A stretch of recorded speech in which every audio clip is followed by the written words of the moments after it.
In 1713, the British discovered a small fishing settlement in North America. In 1749, this small fishing settlement became the fortified town of Halifax. In 1867, Halifax expanded into the province of Nova Scotia. By 1949, this one province had turned into a nation. To this day, the people of this country call it their home, and they named it Canada.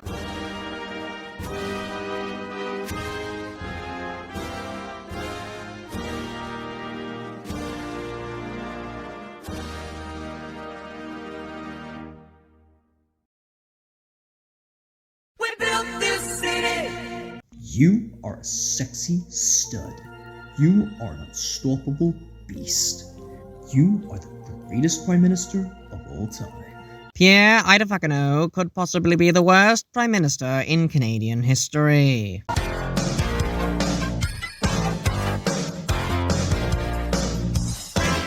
As the election approaches, Prime Minister Idafakano's chances of being re-elected are being called into question.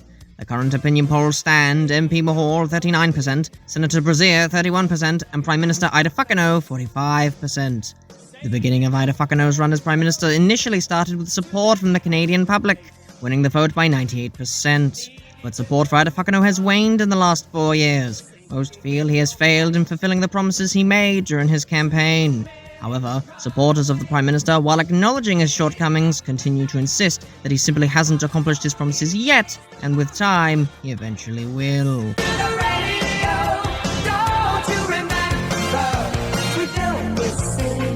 Prime Minister Idafakano is hosting a City Hall meeting today in Edmonton, where hopefully he will prove his doubters wrong.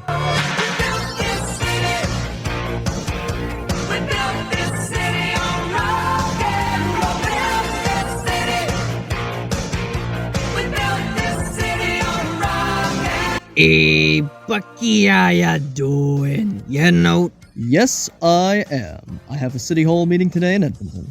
I gotta tell you, Uncle Owen, I'm feeling pretty good about this. Have you finally figured out how to fix the financial crisis? No, but after today's City Hall meeting, the public are gonna be so schmoozed that they're not gonna care about the financial crisis. Well, good luck on the City Hall meeting. Come on, girls, let's go watch Murdoch Mysteries. Someone stole the stage. They call us irresponsible. Write us off the page. My story plays the mama. Listen. Good morning, Prime Minister. Morning, Minister Tutu. Are you ready for the City Hall meeting? As a matter of fact, I am. I was preparing what I'm gonna say all night. Well, good. You're gonna need all the preparation you can get. Lately, the public have been asking a lot of questions about... Patrick, don't worry about it. All I gotta do is give him a rousing speech, a little word of encouragement, and everything will be fine. No, where's that champagne? I swear to God, there's supposed to be champagne in these cars. Pierre, I really think you should... Oh, I nearly forgot to ask. How old is my assistant? She's 36. Oh, too old.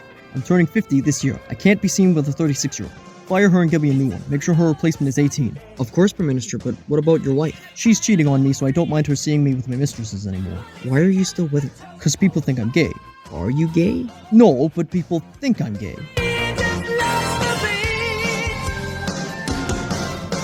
Who counts the money underneath the bar? Who rides the wrecking ball into our guitars? Oh shit. Hello everyone. It's good to see you all here today at Edmonton City Hall. I understand that things have been scary lately. Many of you are concerned for your future, the future of your kids, and the future of the country. But no matter what happens, I want you to know that I am here for you. No matter who you are, no matter what you are, no matter what your problem is, I am here to listen, and I am here to help. I pride myself on being a Prime Minister for the people, and that is why I am here today. I want to hear what you have to say, and I am here to listen.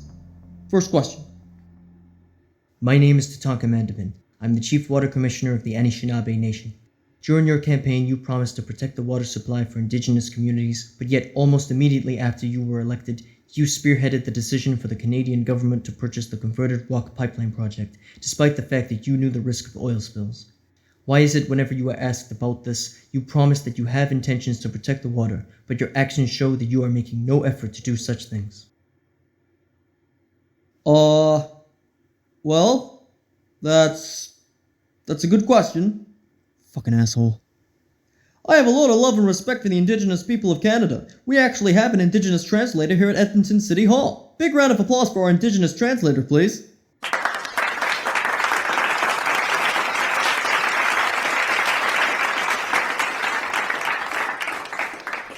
The Liberal Party has put forth a lot of effort to preserve the history and culture of the Indigenous people of Canada, and I will continue to uphold the relationship that Canada has with its Indigenous people.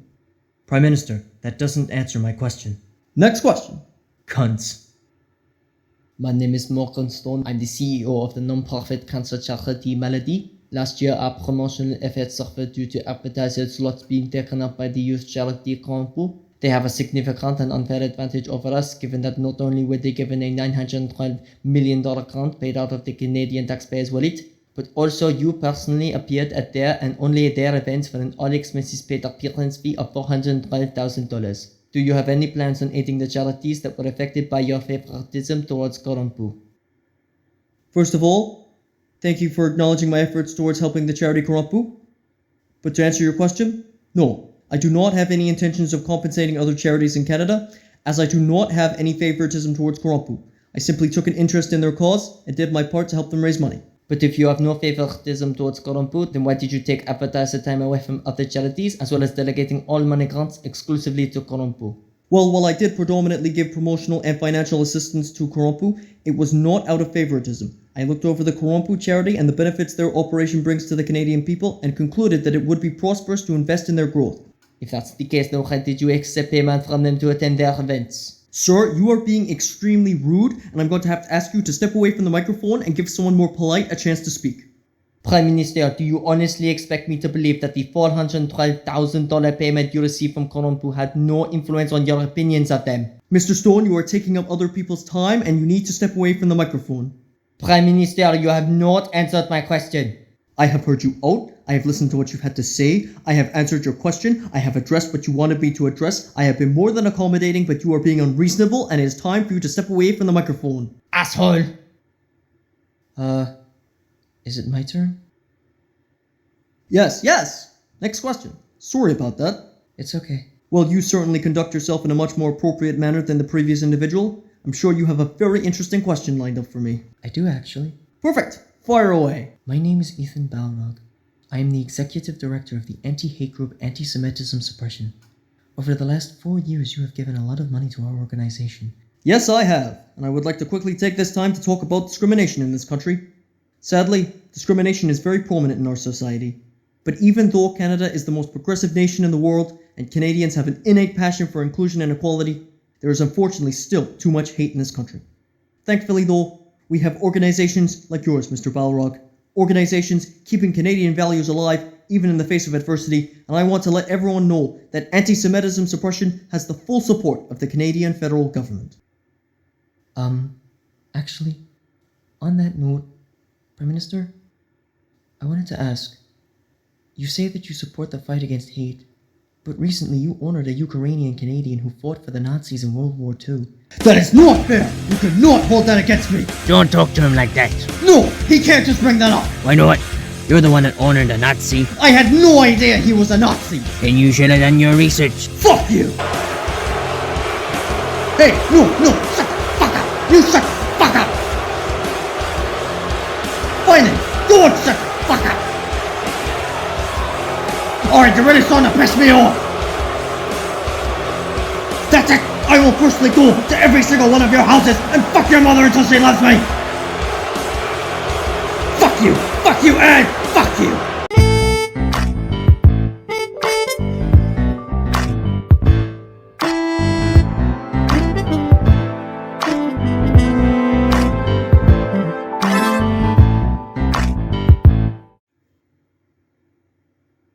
No, I know what you're gonna see, so don't. What the fuck were you thinking? I was gonna tell you not to say that. Why wouldn't I say that? Because I didn't want you to. Do you even understand what you've done? Yes. Do you? No. Well, then, to put it simply, we're fucked! I think you're treating this situation like it's a much bigger deal than it actually is. Your approval rate has dropped to 38%! Oh shit.